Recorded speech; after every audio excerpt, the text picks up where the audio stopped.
Welcome to the Over the Hump Podcast.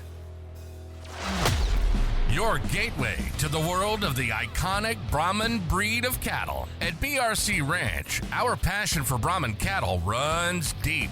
Join us as we delve into the heart of this extraordinary breed, unveiling its rich history, exploring industry trends, and sharing captivating stories that define the American Brahman. BRC Ranch stands as the pinnacle of Brahman excellence in America, boasting a decade-long legacy of champions and housing the finest Brahman bulls worldwide. It's not just about cattle, it's about a legacy that reverberates across ranches and hearts. Brought to you by BRC Ranch, where the Brahman legacy thrives and stories are woven into the very fabric of ranching. This is Over the Hump. And now your hosts, Brendan Cutrer, Rachel Cutrer, and Keaton Dodd. Hey guys, welcome back to another episode of Over the Hump Podcast. I am your host, Rachel Cutrer, and with me today is Keaton Dodd and Brandon Cutrer. Do you guys want to say hello? Hello. What's up?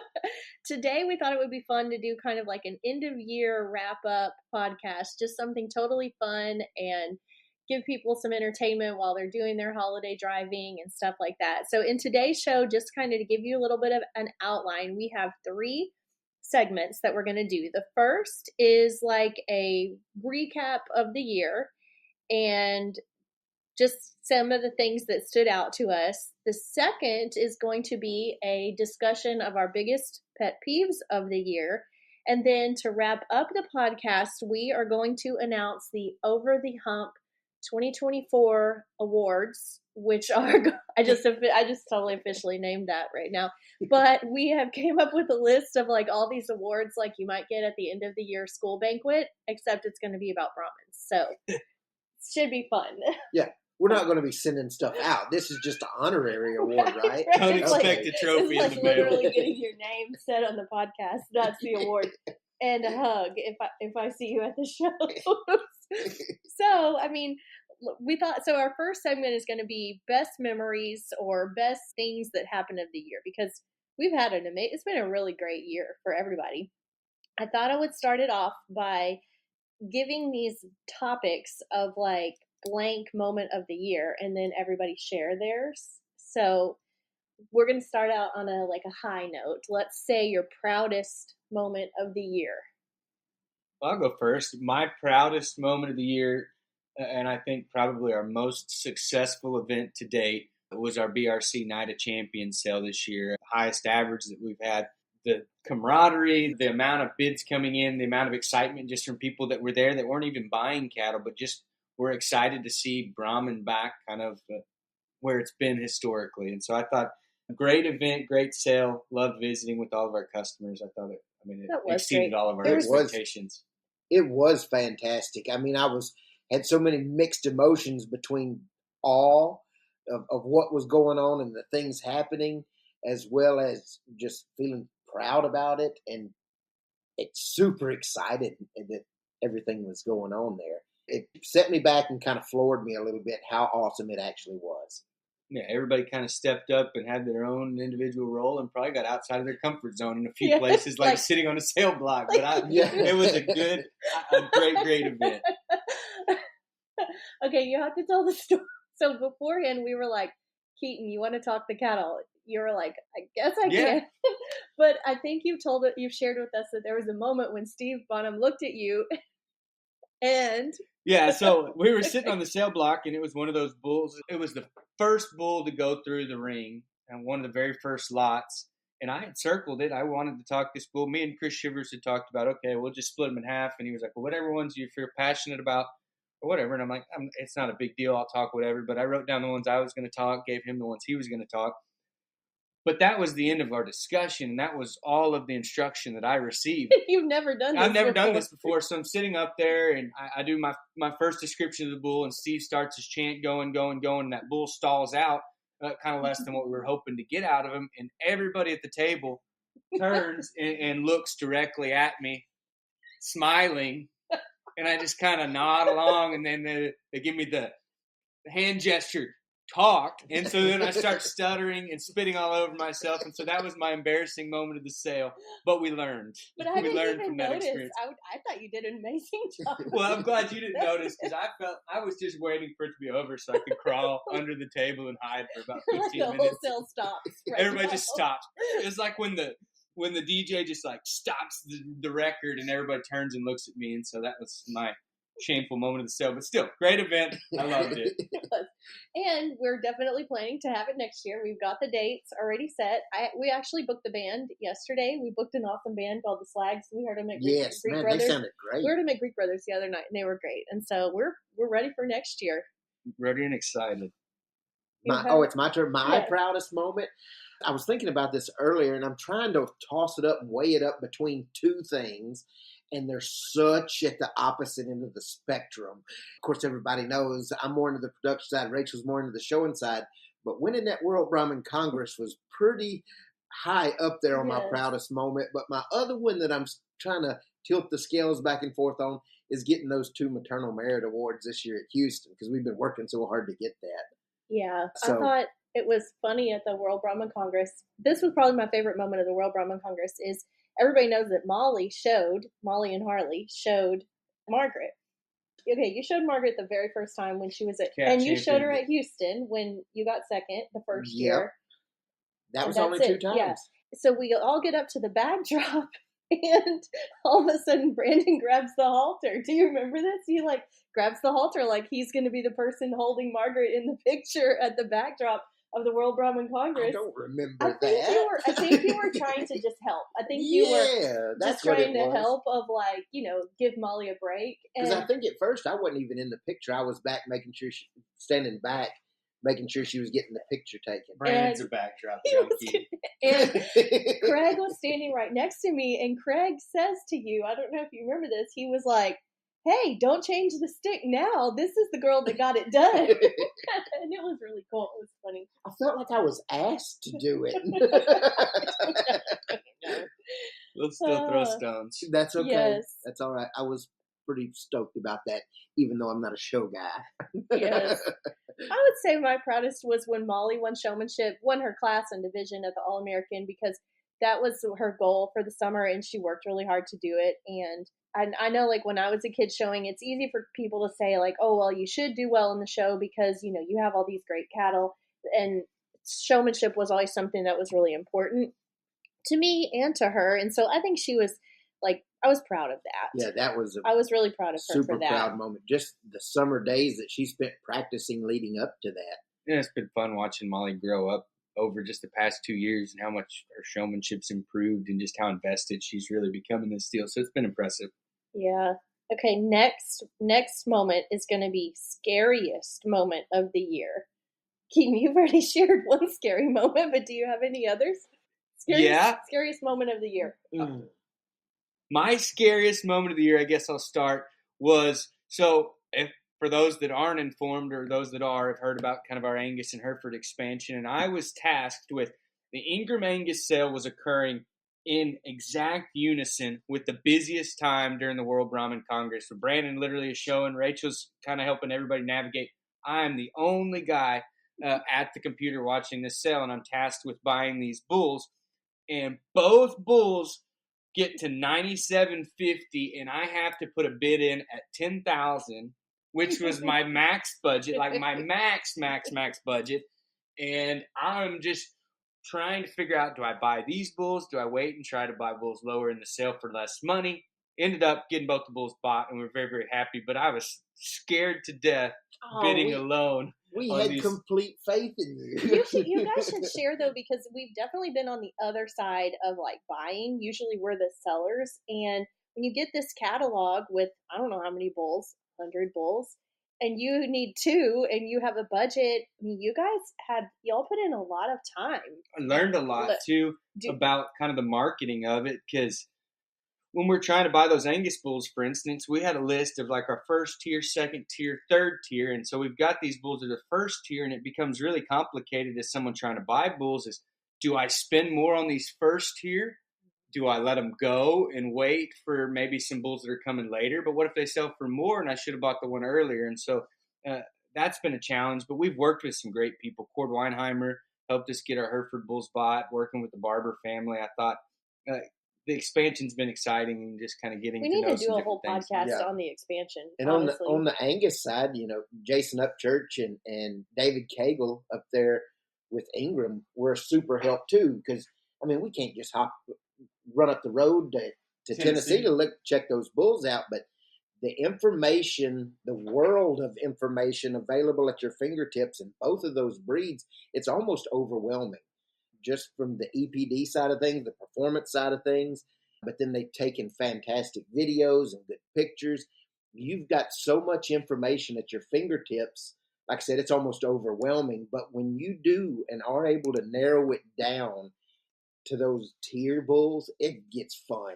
And we've had a lot of fun in this. Yes, we learned have. A lot too. Yeah, still are. So we're excited about that going forward. But what are y'all two scariest moments?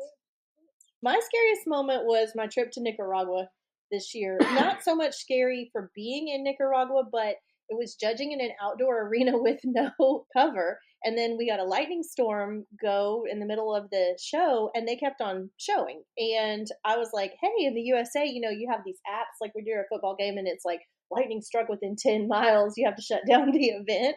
But that's not true in Nicaragua. You just keep going. And then, so they did finally pause the show, and we were standing under like a metal, stand for about 30 minutes.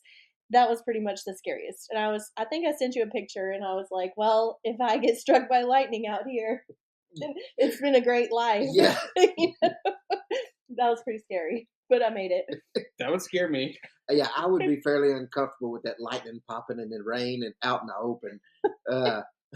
Also, at one point, Diego and I were standing there under an umbrella too, and I'm not sure if that's like a lightning rod. No, that probably is worse. Well, especially after all this stuff. What show was it where the windstorm ripped through and blew all the tents down after seeing something like that? 2 months earlier. Yeah, I would be scared too. That was pretty rough. What about you, Brandon? I would say my scariest moment is not necessarily one exact moment, but maybe a recurring set of moments that when Rachel comes up to me and she's like, hey, this check that was written for this amount of money, what was that for? And and I was like, oh, I forgot to tell somebody. Or even if somebody else made the purchase, but I had to, of course, I either signed the check or they used my credit card to do it. Heart palpitations. But I'm like, of course, that's never really been something that bothered me. Rachel handles the finances, but if my way of thinking, that's what we have overdraft charge privileges for. Brandon gets a little willy-nilly with the spending at times. But it's expensive to run a ranch. I was thinking, I saw a meme, I can't remember exactly, but you know how they have like this expression of you have like a work wife and a work husband or whatever? Yeah. And I laughed about that because I'm like, you are my work husband and my real life husband. And sometimes it's not so much fun being the work husband, work wife thing. Yeah, no, that's not. It's hard when you take work home with you every day, isn't it? There's a level of anxiety that can hit you when a certain question is asked. I don't know if it's the tone in which it's asked or the question itself or just the look that's being given to you at that time.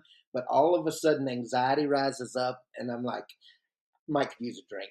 You may have identified like the scariest moment for every man listening to this podcast. Yeah. Right hey, now. Brandon, question. What's this $1,800 check for? Yeah. Like up until that very second, I had not even thought about it that this might be a concern. Blood pressure rising. Okay, those are good. How about funniest moment of the year? Ours might all be the same, honestly. The one I'm thinking of, we really need Harley here to tell it, but yeah. Funniest that's moment exactly of the year? the one. Yeah, I don't know, Brandon. You want to run up through the funniest moment of Was the year? any of us even None there? of us were None here, of us were there. But we got a speakerphone call from Harlan, and he said, Connor gave the people from the Philippines an experience they will never forget. And then went into the story. So, Brandon, would you tell the story as best you can remember it? Yeah, we just happened to be riding down the road, and I think it's me, you, and Lynn in the truck. Harley calls. I answer the phone over the truck, where you can hear it. Everybody can hear. Like, hey, Harley, what's up? And he told me just that. He said, Connor gave these people this experience that they're never going to forget. And I was like, what happened? And he said, well, we were in the sail You had pens. a group of Philippine buyers. A group of Philippine buyers, and we were down in the sail pens, and Connor was trying to help us get some pictures and videos and things. And we had one person kind of pushing the heifer as the video was being taken, and Connor was kind of up ahead, getting ears, keeping her attention, making sure we did. But he's backing up the whole time. And as he's backing up, he hits the back of his legs on the water trough and goes head over feet over head into the back of the water trough. And we thought he was going to drown. The only thing was hanging out was his legs kicking and screaming.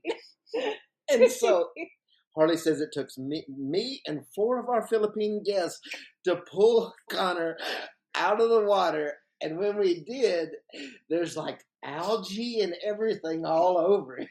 It's still so funny. The visuals of it. Picturing Connor with algae on his head. And I said, oh no, I'm sorry he had to go through that. And I was like, well, at least he got to go home and change clothes. He said, oh, no, he stuck it out there with us, and he just sloshed around until we got finished. That was my thing. Is I was like, okay, so he fell and dipped his butt in the water and got a little wet. And they were like, no, complete head underwater, submerged. He came out like he'd taken a bath. That level of wet. And if you know Connor, he's just so funny and giggly. And I wish I could have heard the laugh that he was giving off after they peeled him out of that water trough. And they sold the cattle. Yeah, they made the sale. Made the sale.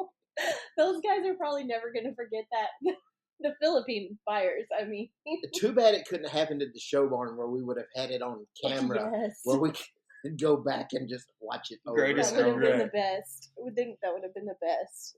Okay. Do you have, in closing up this section, do y'all have if you had to name a favorite animal of the year?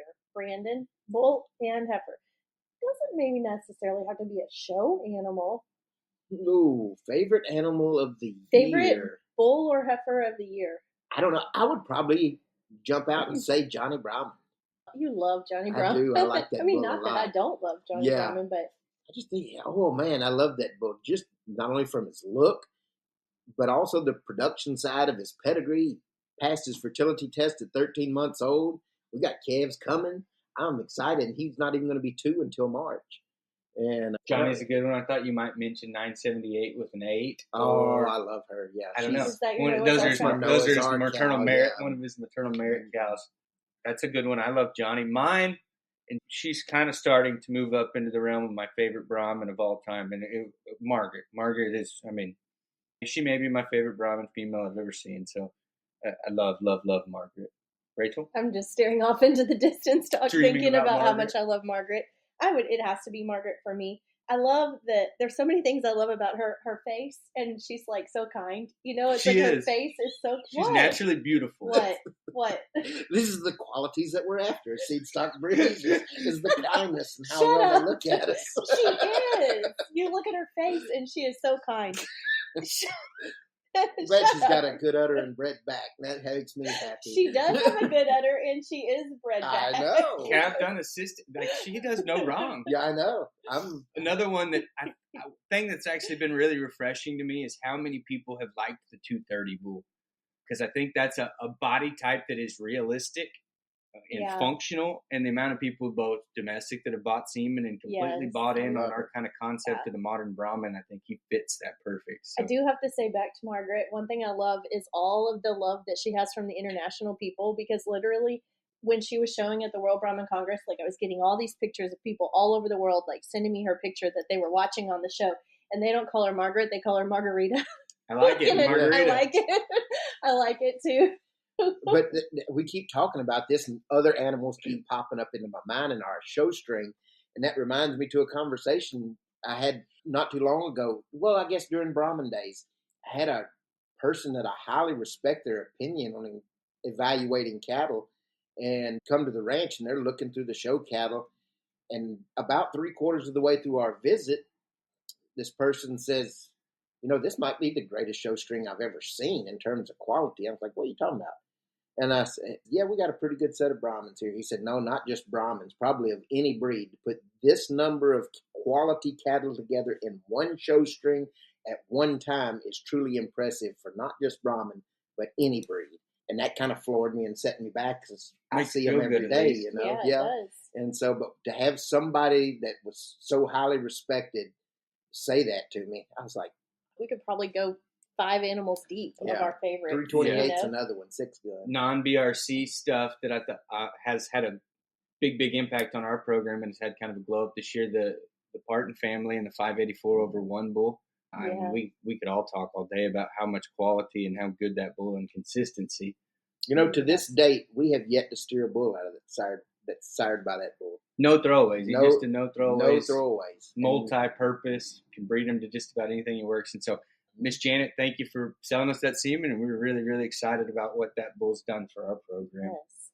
Okay, let's move into our section 2, which is going to be biggest pet peeves of the year. But we have to stay positive.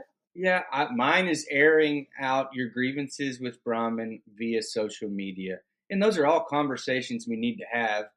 But bashing the cattle that you are marketing just seems like an unproductive practice. And so if you have issues, there's ways to go about it. But I don't know if just completely airing it out over Facebook and slandering your own breed is a productive practice that's going to get anybody anywhere, personally. That's one that you have. I agree with that, but I also kind of see both sides because I feel like some people are choosing to take to social media because they've exhausted all other options. Like maybe they feel like they have no other way. And people are allowed to stand up for themselves. I don't know. We personally don't do that, but what do you do? If I don't know. Tried, reaching out to your director, or you've tried I don't even know what the path is. My challenge would be pick up the phone and give someone a call, but I don't know. Maybe they've tried that 50 different times. And so, I guess that's a good point. Brandon? I don't know. I see some stuff like on Facebook and stuff, but I try not to let it bother me too much. Try to stay in my own lane. So I wouldn't say I have a ton of pet peeves. Maybe the biggest pet peeve is probably just starting to come around since the weather's getting cool. But all the I know people, what this is going to be. Brahmins in the bathtub. Brahmins in bathtubs. Brahmins in the floorboard of the truck trying to warm them up because they're dumb and all that kind of stuff. And I'm like, come on, we got to get past this. Another thing you're saying, don't put it on social media. Yeah. And so, trying to breed past that and all that kind of stuff. And glad to say we don't really have that issue. But when you see it over time, people are like, oh, I got a great one. Look how cool this calf is. But he's sucked up to a chute next to the cow to help him nurse that. And I'm like, you just ruined it for me. Yeah, I know how. Let me just go ahead and mark you off of my relevancy and stock breeder list. My list of who I'm going to buy from. Yeah, exactly. Brandon's actual pet peeve, if you want to see Brandon have a full-blown aneurysm, is you go pin a set of cows and leave one back in the pasture, and he might fire you that day. So he lied. That's his pet peeve. You got to pin one, you better pin them all. Rachel, what's your pet peeve? I have 10. I don't know if it's pet peeves. One thing I noticed this year, it's and not so much maybe in the USA, but in other countries, is these super fat cattle. Have y'all noticed that? Yeah. You look at some winners, and I'm not trying to diss on anybody, but you look at I'm scrolling through Instagram and you glance at a photo and initially you can't tell if it's a bull or a cow. That's a big pet peeve of mine. It could be either way. It could be these cows that are so fat they look like a bull, or it could be these bulls that are not masculine enough they look like a cow. I don't like that. Super fat cattle, I guess. If you're falling in love with those type of cattle, that's a ding, ding, ding directly to me that you don't understand how the whole production system functions. Because if you've ever had that kind, you've had to calve them out, get her bred, watch her shrivel up to a bag of bones when you actually turn her out to be a cow. So, I mean, if that's the kind you're using and pushing, then this is a question probably for y'all as more judges, but I see a lot of these super fat cattle and people will comment that they're so deep bodied. To me, that's waste. Just nasty. It's not depth of body. It's not muscle. I don't know. That bothers me. Yeah, I mean, we talk about it all the time in a bunch of different podcasts, but getting them that way, they might look cool and impressive to the super untrained eye, because there's so much volume and stuff, but it's so much wasted volume. Yeah, Kind of like Keaton just said, but I almost look at it as a bell curve. There's a certain point where you get them up where they're looking good, and you go past that, and you get so many other problems from fertility. Yeah. I mean, shoot, I think we almost give these things diabetes sometimes, and it causes so many adverse effects from udder quality, future milking quality, hormonal balance. Think about this. If you rode through your set of cows, Brandon, or a set of cows, and you saw a fat female that looks like the ones in the show ring, what do you think about her as a cow? I would go back and check my records to see. I would assume she didn't.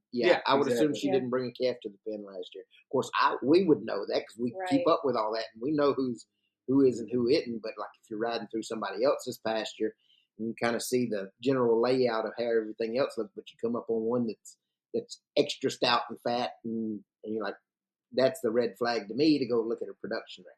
And it's happened all the time. And there's people that get impressed by those and don't even ask the question, like, hey, when was the last time she was wet? Well, I think it's worth mentioning, if you were to come up to our BRC show barn right now, which we're kind of in like a downtime, the barn is pretty much empty because things are turned out. Like literally our show heifers that we plan on showing at Houston, y'all have them turned out in a trap somewhere. I mean, after the All-American, we literally we didn't go back home to the barn. We went to the bull development and we turned out Margaret in the pasture, let her live on grass for a while.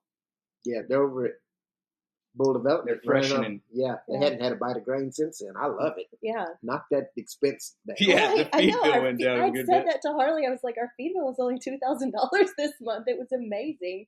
It was great. Yeah, there's literally only one bull in a pen in the barn and everything's out. Yeah. Brahman breeders know, you want the finest herd? You have to start with the finest Brahman bull semen. And there's no finer selection than at BRC Ranch. Our champion makers are exactly that, but we know variety is essential. We also offer semen from low birth weight bulls, polled/scurred bulls, and sexed heifer semen. BRC Ranch works to release orders within 3 to 5 business days, but you can always stop by the ranch to pick up your order too. Bring the top Brahman sires to your ranch. Go online to shopbrcutrer.com. Other pet peeves? My one thing that's, I think, a seed stock pet peeve, it's not a Brahman pet peeve, but I see it a lot in Brahman, probably because I'm most involved, and that's people basically selling their coals to somebody that doesn't know any better.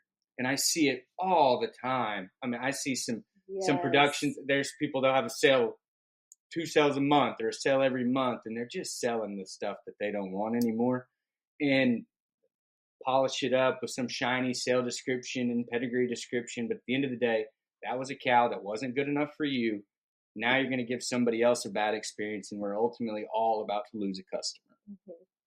Well, that's true. We hadn't talked about that one, but I see it. I mean, I literally see it daily because I'm an admin in this group of all things Brahman. I don't know if y'all ever even look at it. And so every morning, there's like 60 posts that I have to approve or disapprove. And you just see it like what I see is it'll be a lot of times a new breeder who has just bought this animal thinking it's something great, and it's not. We can all see that, but it's sad. Like you said, it's very sad. I hate that. Yeah, I mean, it gets you out of business in any business, not just cattle. I mean, if you're selling junk cars that are you're acting like they're nice, I mean, that kind of goes. One of mine would be like just the level of gimmicks in sale, like the sales tactics. I would say my pet peeve is trying to use sales tactics or gimmicks over just raising good quality cattle. Let your cattle speak for themselves. Don't have to have like a gimmick every other week or this or that to try to, I guess, bring attention to your program. The one I hate is when people are always like, well, I have another group of buyers coming tomorrow, so you need to let me know. Whatever, sure you do. Or, just, I don't know. I just don't like all the gimmicks that are out there. Yeah, I will say, sometimes that is true, though, because I've had a group of buyers coming, and I think you said, I remember you saying that in the back of my head, and I'm like, well, I can't tell these people that. They're just going to have to find out when I sell them. Well, I mean, if they are there, if you're there and you say, oh, I need some time, and you can't help it. I mean, that happens to us almost every week, honestly. People come and they ask for the list, and then maybe when they come, things have been sold or changed or whatever. And that's not gimmicky, but you can tell when someone's shooting you a gimmick. Yeah. You know, it's like, anything else? I don't. Oh my gosh, I thought of one. Inaccurate facts. Inaccuracies in advertising. Like, the main one I see is people claiming that they've won certain shows that they haven't. Like, you know, and you see it on Facebook. Oh, like, you know, blah, blah, blah. We won this. Well, if you're like me and you're a fact checker, you can usually go on like Brahman Journal, or you can go on Showman.app. I mean, Showman.app has the places from every single placing of every single class in the World Brahman Congress. You can find it if you want. And it's just wrong of people like saying that, oh, I had champion bull at Houston this year.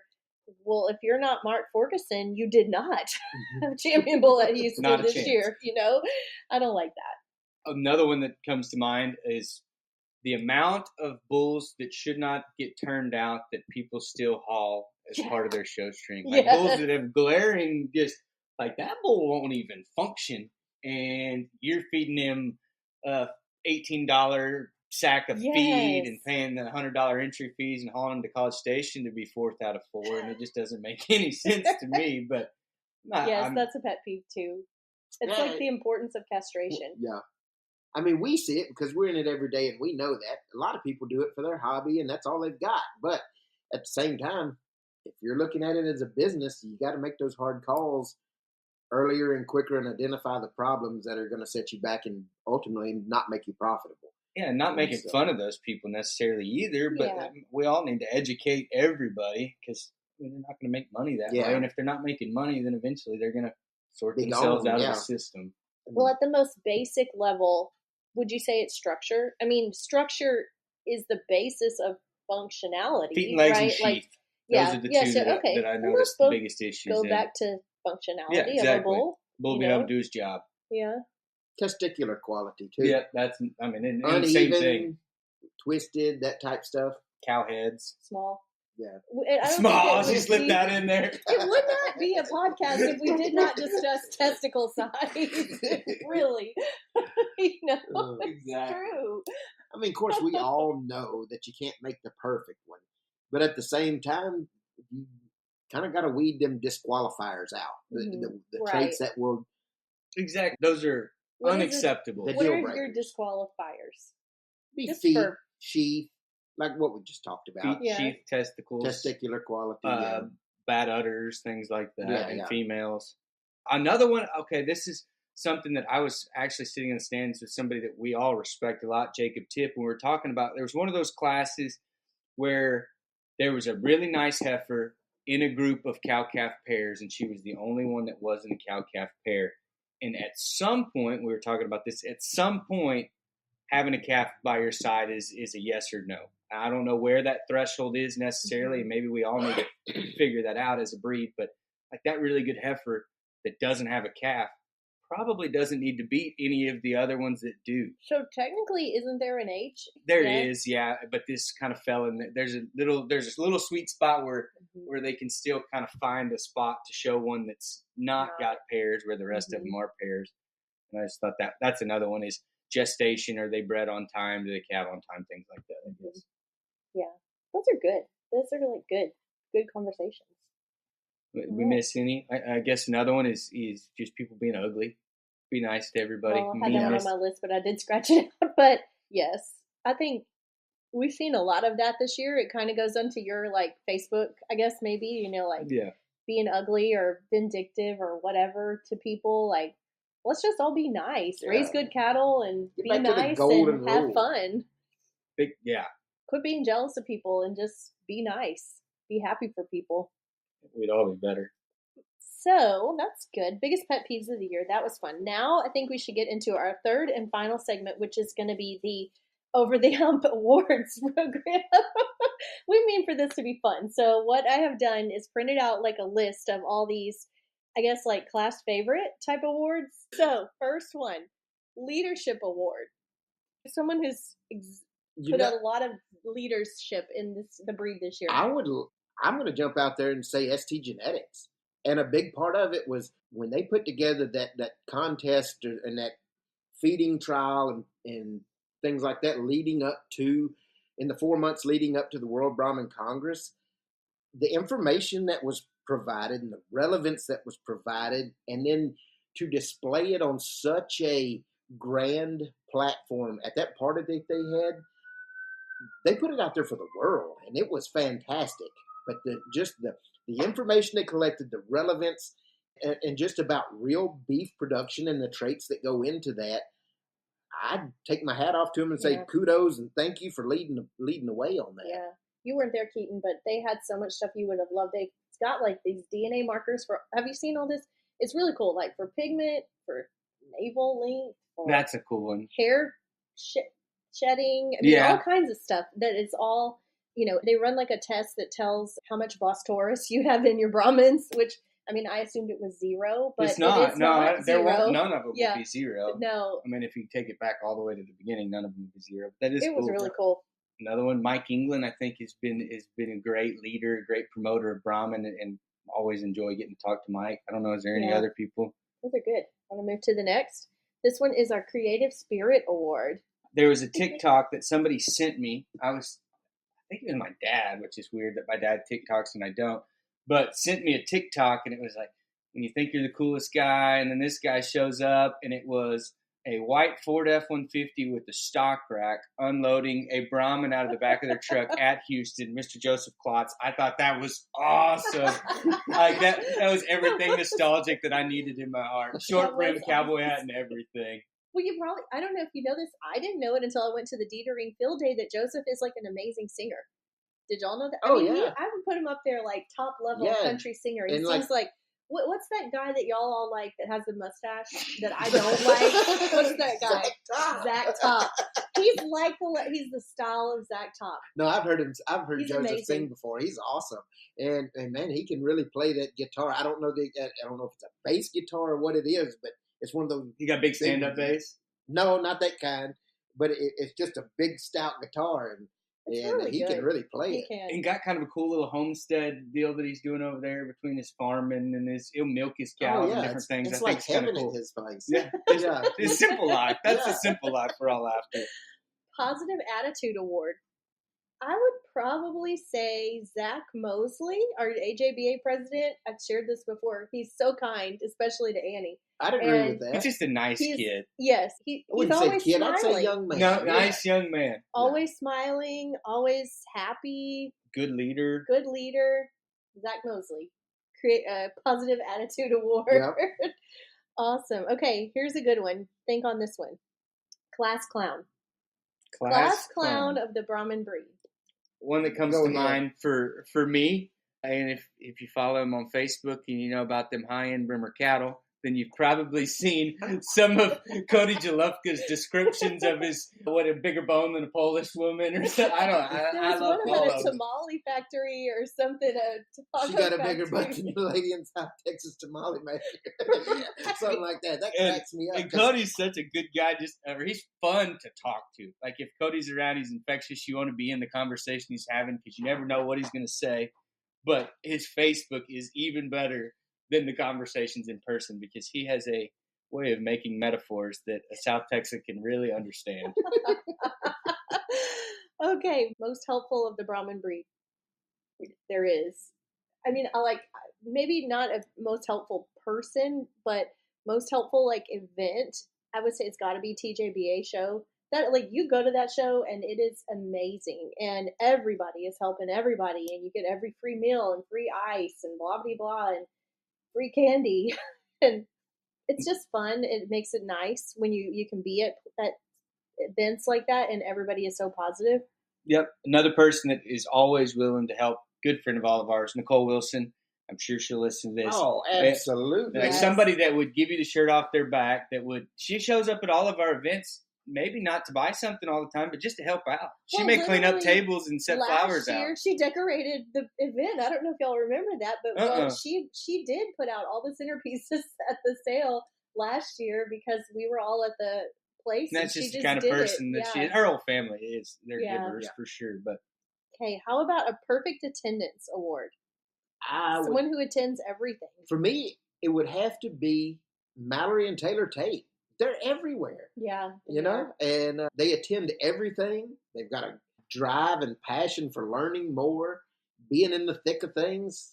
And every time you see them, they're just a blessing. They got a light that they give off that just brings positive energy. I love it. They're present. They're involved. They are very, very progressive, I would say. And their cattle absolutely. have gotten better and better and better. And those that have kind of followed their program have probably noticed that. How about service award? Oh, that's easy. Jimmy and Beth. Who else could it be? Absolutely. The king and queen of TJBA. We talked about how that was maybe our most helpful event, but those two people right there go above and beyond just because they want to. I mean, they're amazing. Yeah. Hands down. How about most inspiring of the Brahman breed? 2024. Who do you think's the most inspiring, Rachel? For me, the most inspiring would be Vicki Lambert of the Brahman Journal. Lots of reasons.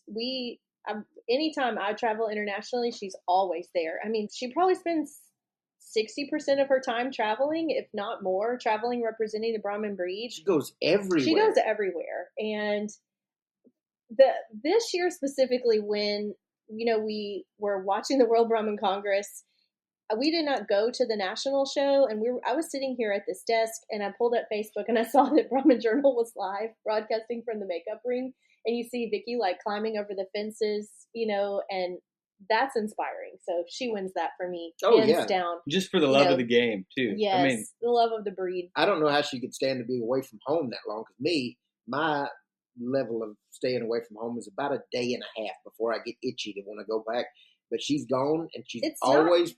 It's not easy to travel with cameras, Absolutely videos, with not. boxes of magazines. Like, that's hard. It's not like she's traveling for a vacation. She's working her tail off. Yeah. Late mornings and late nights. Yes. Okay, we've probably got like 10 more. Y'all still ready? You still game? Yeah, who we got? Best dressed. I have some women that I think are the best dressed, but are there any guys that come to mind as the best dressed guy? I'm going to throw out this wild card, and we could disagree, but Carlos Guerra's khaki pants, slip-on loafers, Guayabara, and his hat with the horsehair hat band is South Texas to the bone. Yeah. Wait, Pops Guerra had some custom Guayabaras, didn't he? Those a are Brahman on it. And he has the one with their brands down it. You just said Guayabara. Is that how you say it? Yeah, Nancy Martin. She just, I felt so humiliated one time because that's how I pronounced it. She said, "What did you just say?" And I said, Guayabara, and hillbilly accent. She says, Guayabara. I was like, okay. That's how they say it in Mississippi. We didn't know what that was. I don't know. It's hard to comment on how a man dresses. That's not necessarily, but I do think that Carlos Guerra's style is timeless. Oh, man. Yes, that's amazing. For ladies, I love Leah Thibodeau. She's but she's classic. She wears nice jeans and a black shirt. Slick back hair, love that. Marilyn Watkins, if she is listening, she has total elevated style, classy woman. Yeah. You just look at her and you're like, that is a sharp lady. And Gayla Colors, Gayla was wearing a dress at the World Brahman Congress, a dress and boots, and it looked super cute. So that's my best dressed.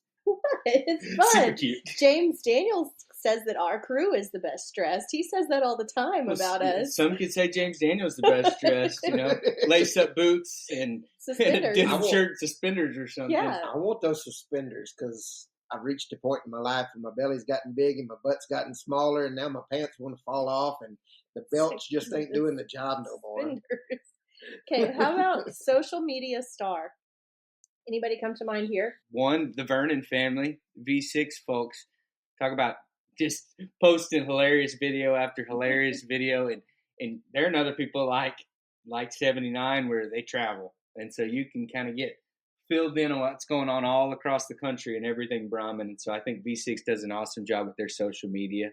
I like Chad Phillips. Again, I see these on All Things Brahman almost a couple times a week. And Chad, when he makes a Facebook post, it's just so compelling. Every post is so compelling.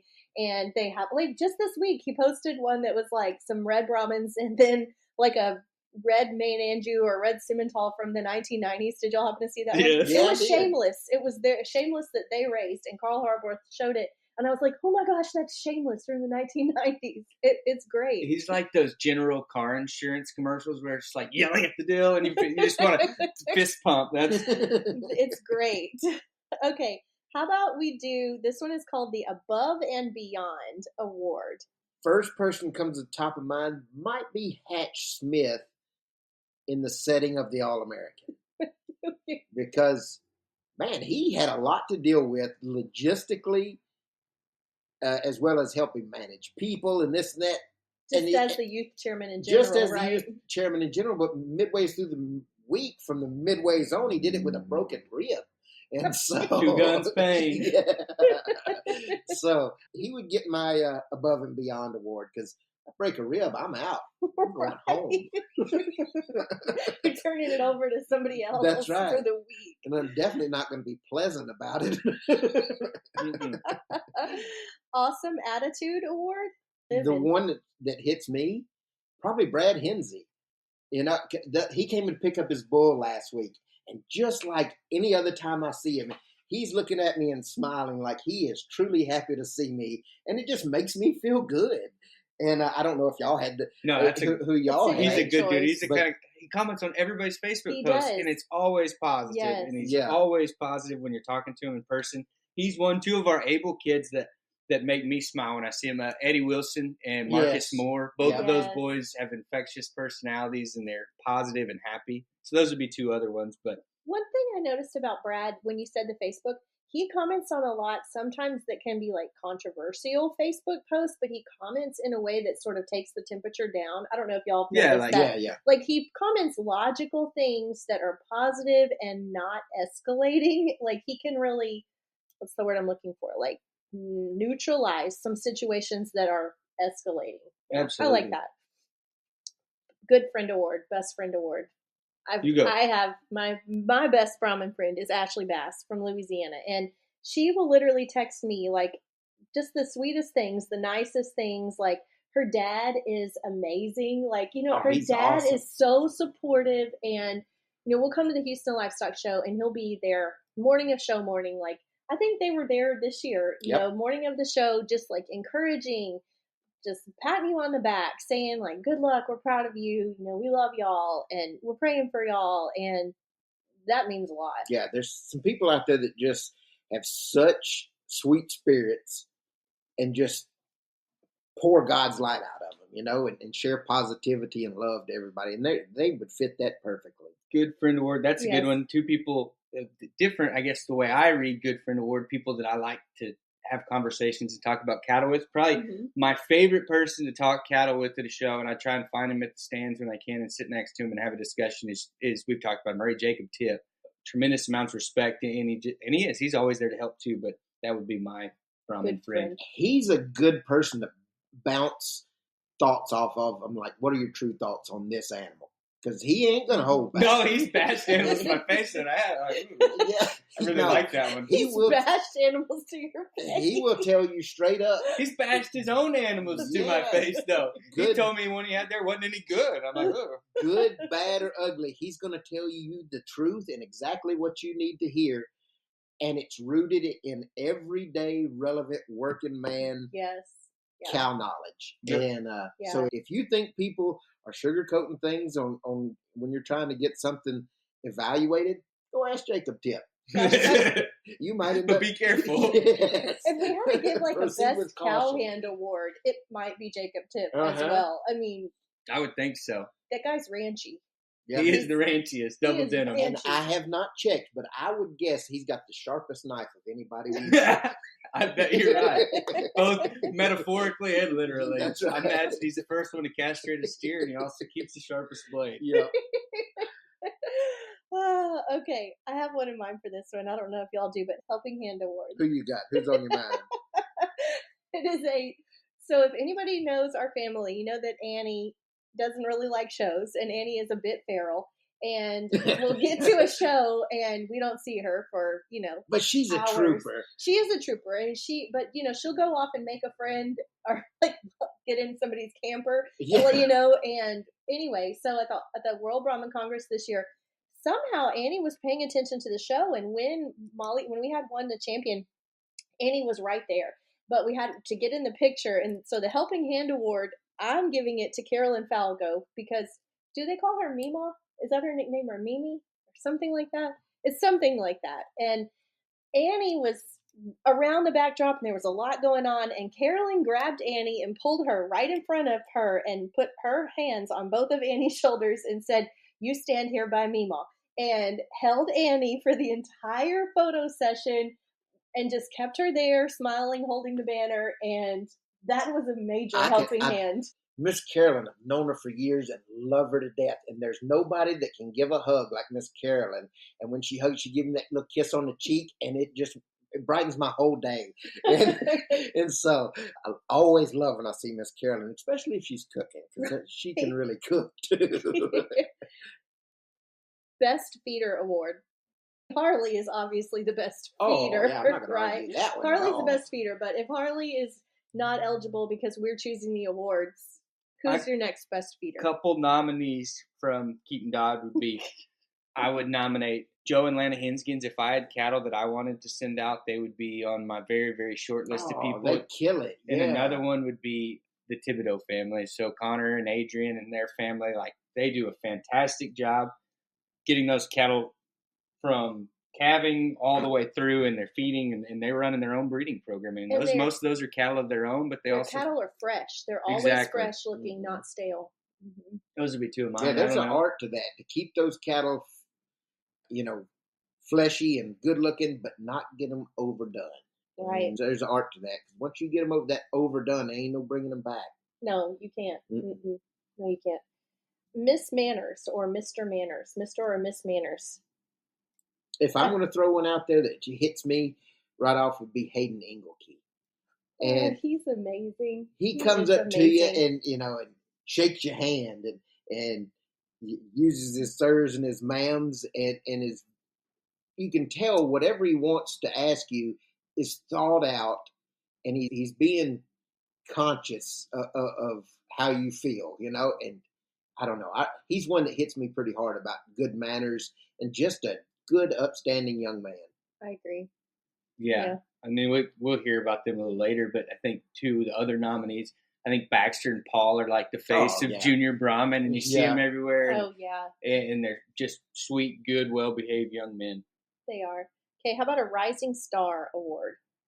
Rising Star. I'm like picturing a nice little trophy. I mean, keep in mind there are no trophies for this. You mean Rising Star, like a Shooting Star Award of like someone who's improved or gaining momentum, breeding, or show or anything like that.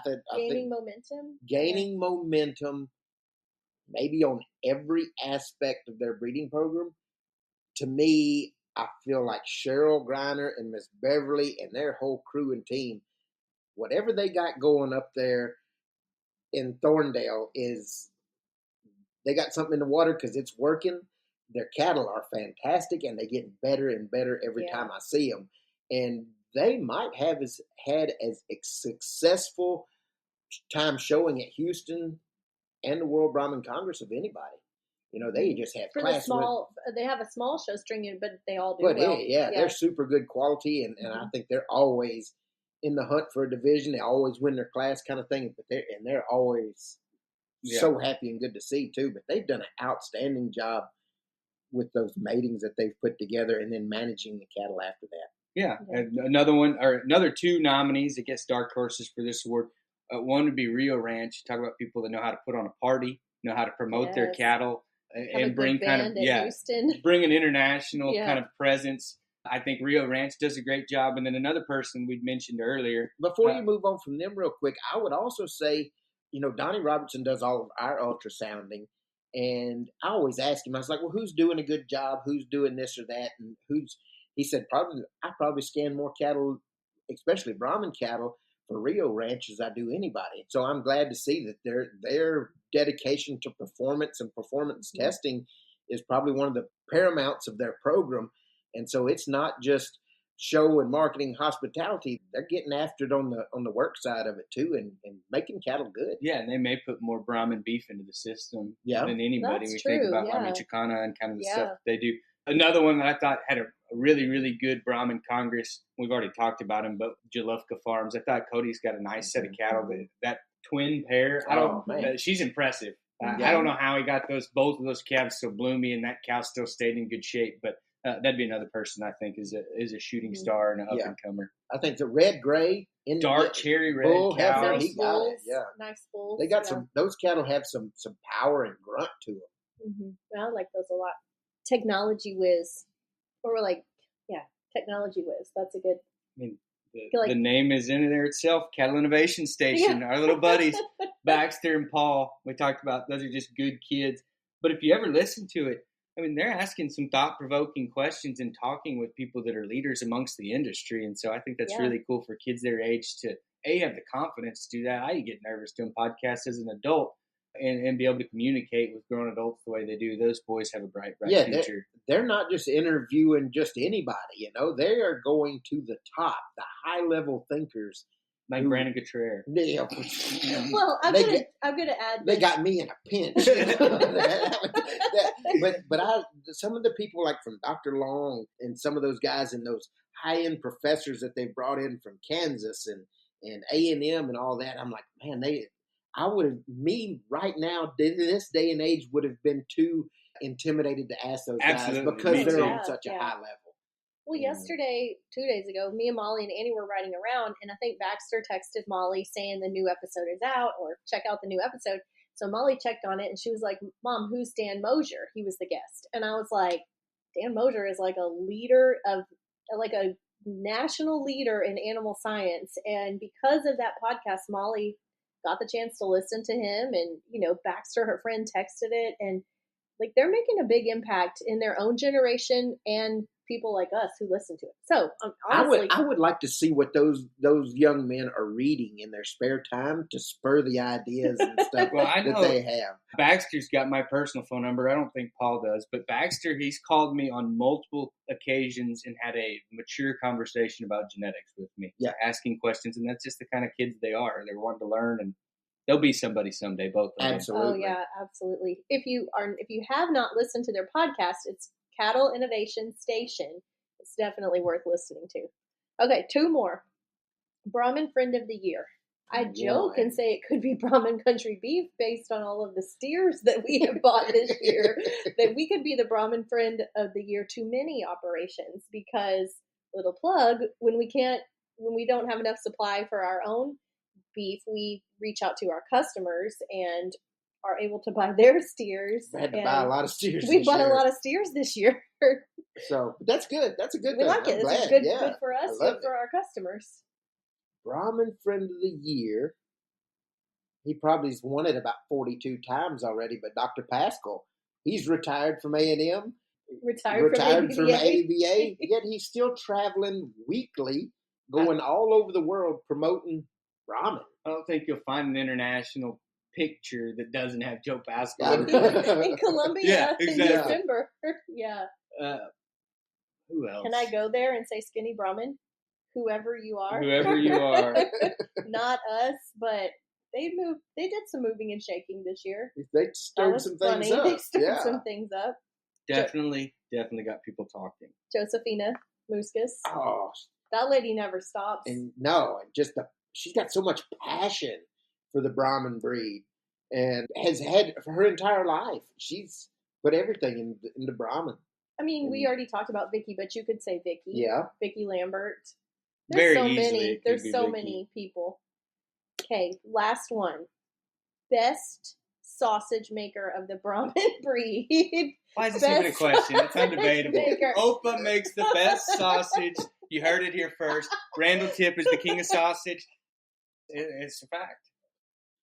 It's too bad this podcast is going to come out after Christmas because it could be a little plug of like, hey Randall, get some sausage this year.